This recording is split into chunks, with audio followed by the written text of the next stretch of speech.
Good morning. Today is April 1st and it is the first day of the Draconathon challenge. It's a readathon organised by Jade Juniper and Soleil Celine, during which we read only or a lot of dragon books for the month of April. I'm super excited about it. I had to hold myself back really hard not to get started 10 days ago, but now it's officially started, so I can jump into my dragon books.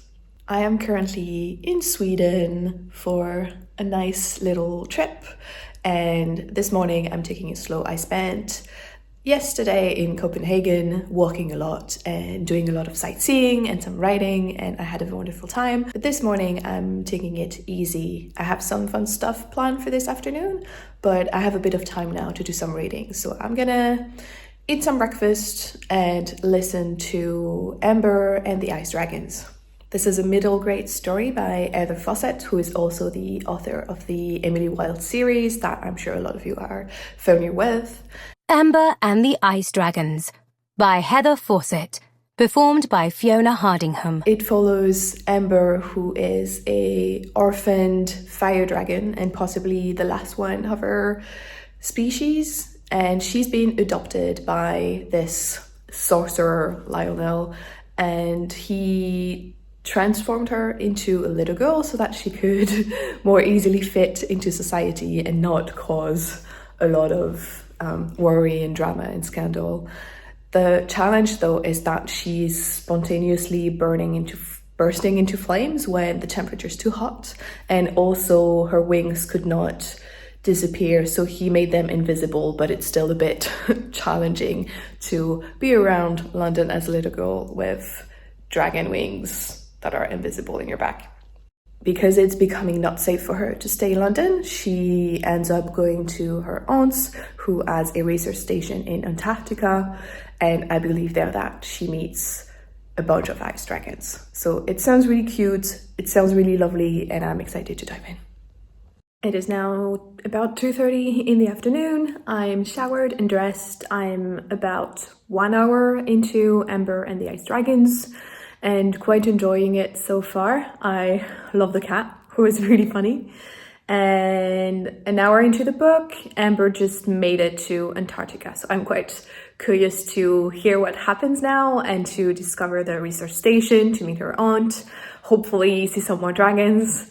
And I'm about to head out, so I'm gonna continue listening to the audiobook. Amber's father had been asked to run for a spot on the Senate more than once, but he always said he wouldn't be able to stand being a member of such a stuffy group, particularly as it would take him away from his experiments. Mac led her to the very last hexagon.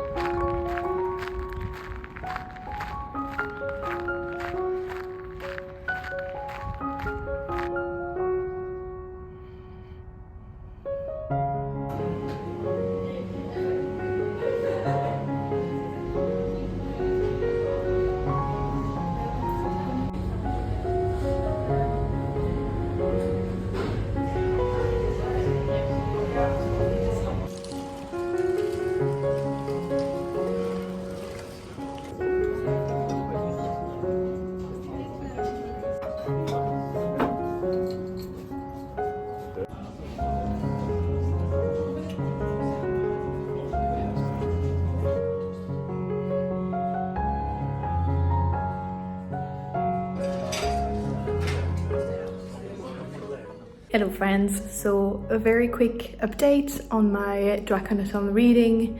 Today is April 3rd and I'm about to leave Sweden. It's the end of my trip. I have read about 2/3 of Amber and the Ice Dragons. I'm having a fun time, it's cute, it's enjoyable, but I kind of think that middle grade is just not for me. I mean, it's fine, I have a good enough time reading it, but I'm just not super invested. So it's been the case with pretty much, I think, all the middle grades I've been reading since last year that I remember. So I think it's just not a genre that really resonates with me. So I'm still gonna finish it, but again, probably decide that I should stop trying with middle grade. And I also just about started Out of Embers and Shadows by Shelby Oval. I just read not even the first chapter, like the prologue, yesterday. And yeah, I'm curious to keep going. I'm reading that as an ebook, so I'm trying to switch up the formats a little bit. I'm traveling today. As I said, I'm leaving Sweden, so I think I will have a good chunk of time to do some reading today. So hopefully some good progress to report on in the next few days.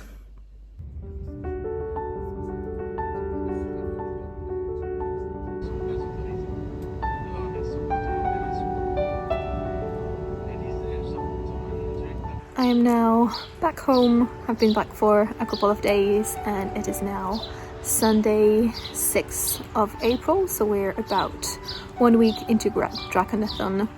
I finished Ember and the Ice Dragons. That was cute, that was a fun read, but as I said before, I think middle grade isn't really for me. I felt there was one character I didn't really understand in the story. It felt like two extreme personalities mashed up in one person, and the whole thing didn't really make sense. So yeah, I wasn't truly convinced by the plot, but that was fine. Again, that was like a chill read. I am now about 20% into Out of Embers and Shadows. And this one is really fast-paced, clearly adult fantasy. There's a lot happening, so you don't really have time to catch your breath. But it's quite a fun one. And then I started Onyx Storm in Swedish on audiobook. I'm a couple hours into it. This is mainly to practice my Swedish, but it still counts for a few of the prompts. And now, because it's Sunday and very chill, I'm thinking of reading The Tea Dragon Society by Kay O'Neill. So that's what I'm gonna do now, and I think it's gonna be feeling good to have one more book under my belt at this point in a quick amount of time.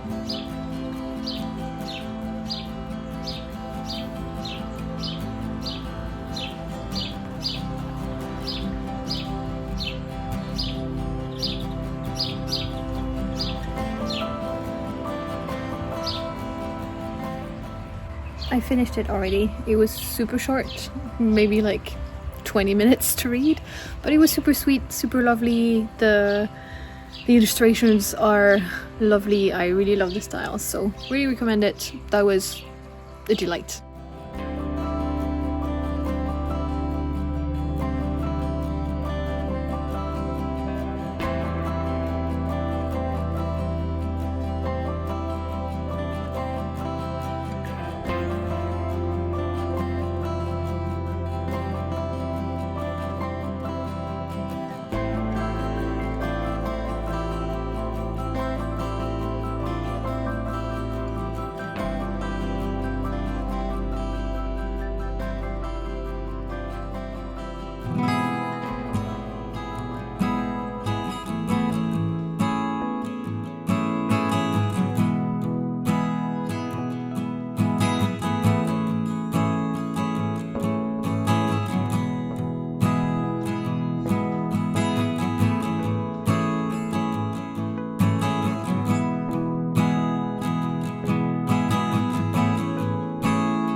Wunsch.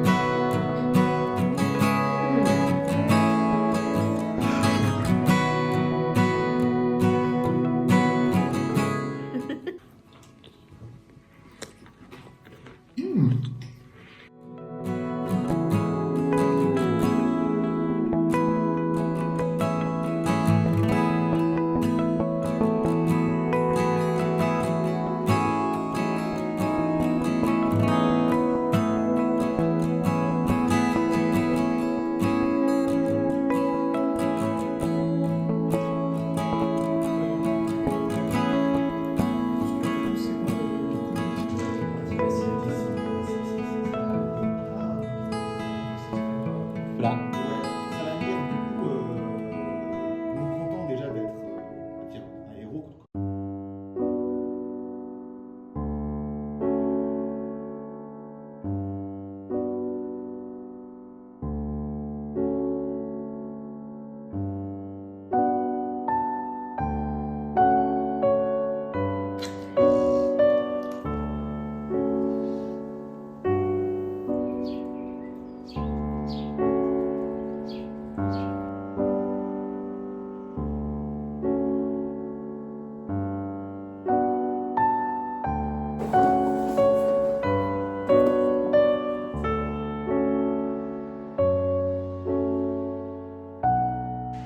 Det finns ingen gudinna mer hämndlysten än Dune. Att sätta sin fot i hennes tempel snittar själen ur kroppen på den besökare som avsagt sig hennes nåd. Major Roreleys handbok för att blidka gudarna. Andra upplagan. Kapitel 62. Violet. Regnet piskar i pannan när Theophanis dolk skrapar mot min hals. Men jag vägrar ge vika och se henne i ögonen. I mitt medvetande går jag igenom alla möjliga sätt att ta mig.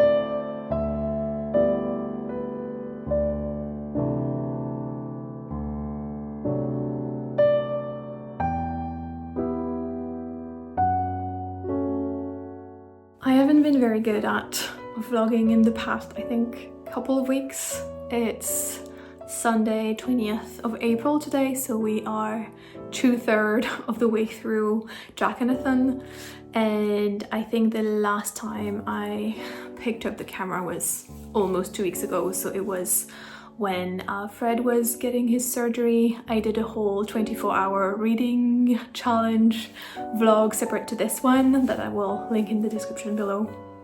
And since then I haven't really been feeling like picking up the camera, because even though in that vlog I said that Alfred's surgery went well, which it did, a couple of days after that he got some kidney issues and was doing very poorly, so we had to take him back to the vet. He spent 48 hours there, and when we got him back last Saturday, he was very tired, not really walking much, not wanting to eat or drink anything.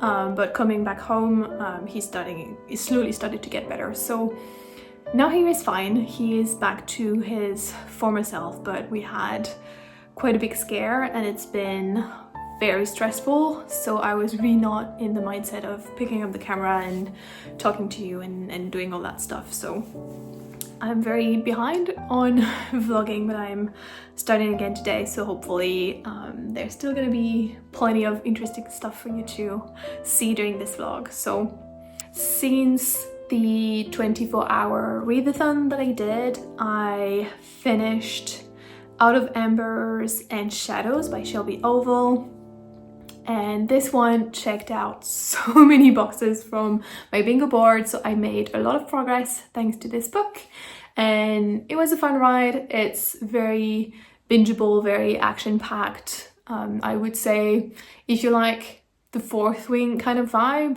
you might enjoy that one if you want to check it out. Besides that, what else did I read? I just finished today Onyx Storm in Swedish, which I had already read. I had forgotten about the multiple POVs at the end, which I really did not like. So yeah, I'm still not massively impressed with this book. It really feels like a filler book in the series, but it was a nice way for me to practice my Swedish this month and also to check some boxes from the bingo board that I was missing. Otherwise, I am halfway through The Phoenix Keeper by S.A. MacLean that I'm buddy reading with Melanie from A Dark Corner of the Library. I'm really enjoying the buddy read. The book in itself is fine, it's interesting, engaging, it's easy to read. It's kind of marketed as cozy fantasy, and I think probably the whole cozy trend is not really for me, but I'm still enjoying the book. I have a lot of things to say in my emails with Melanie. It's quite fun to do this buddy read with her. I always love buddy reads because I feel like I get so much more out from the books when I read them with someone and I'm forced to articulate my thoughts. So I do really appreciate that. And yeah, now I'm gonna go eat and I will try to give a little bit more details into my thoughts and what I read soon.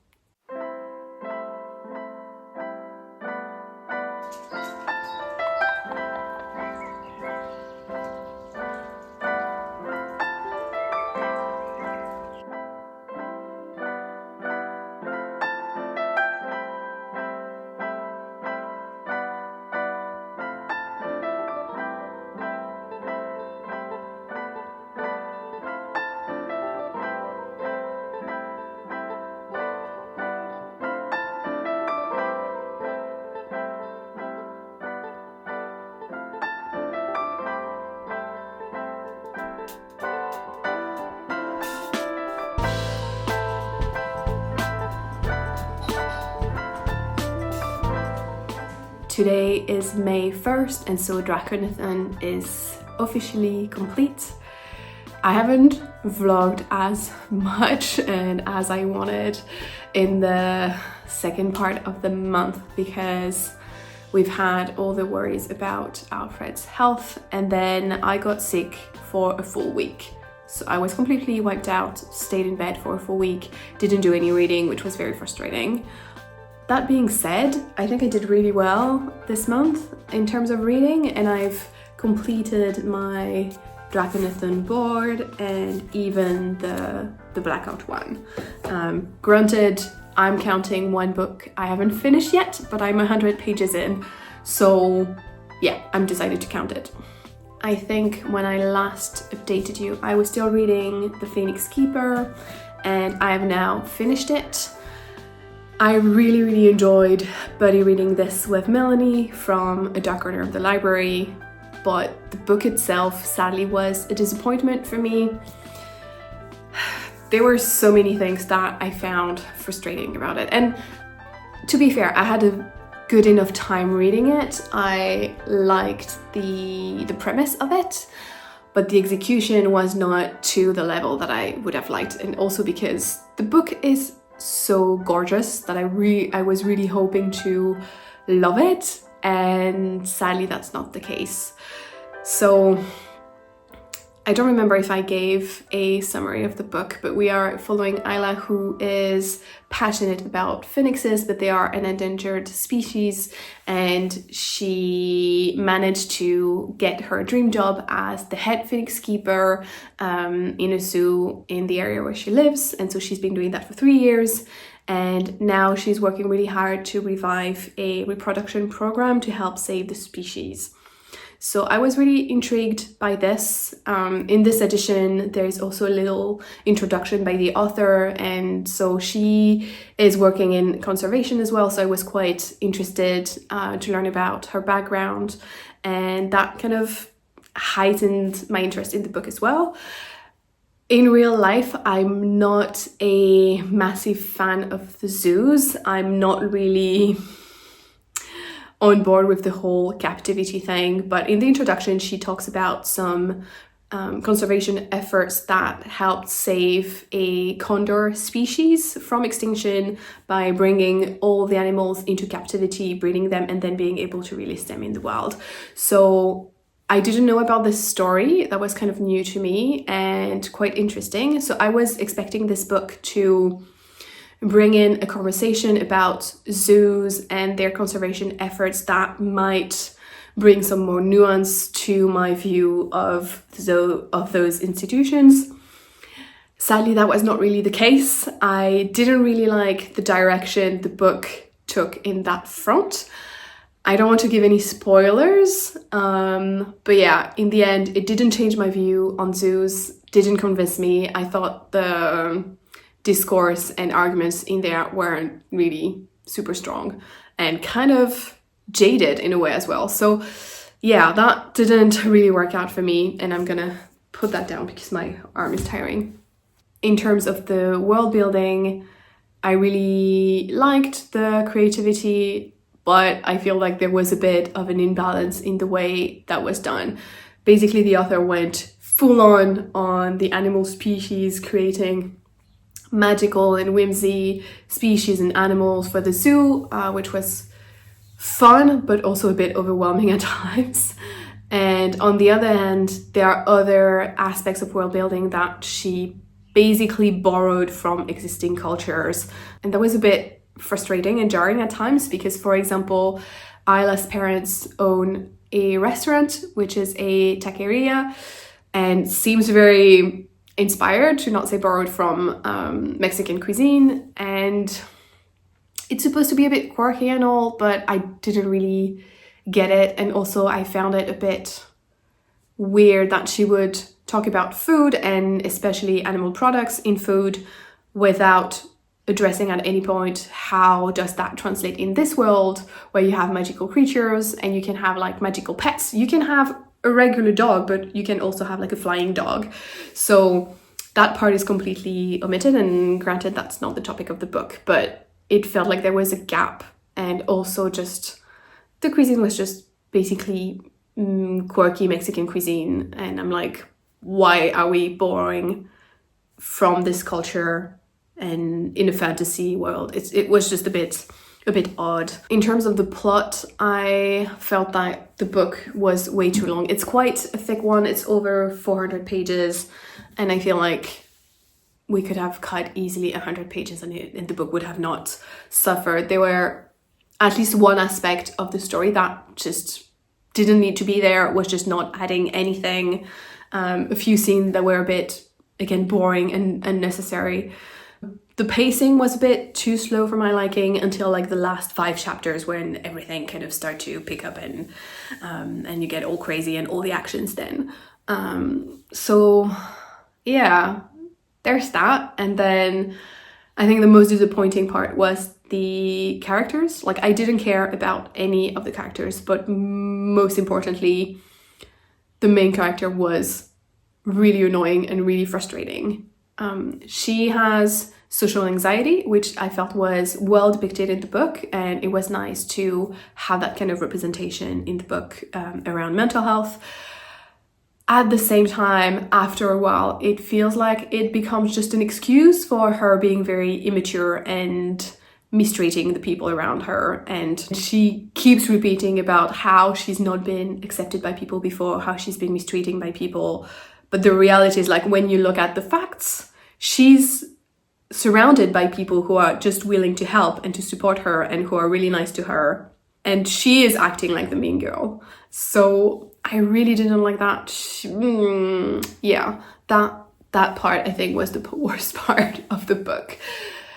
So yeah, I'm sad I didn't love the book more, because again, it's so pretty. Like, I want to keep it on my shelves, but also I don't want to clutter my shelves with books I didn't enjoy. I have no intention of rereading.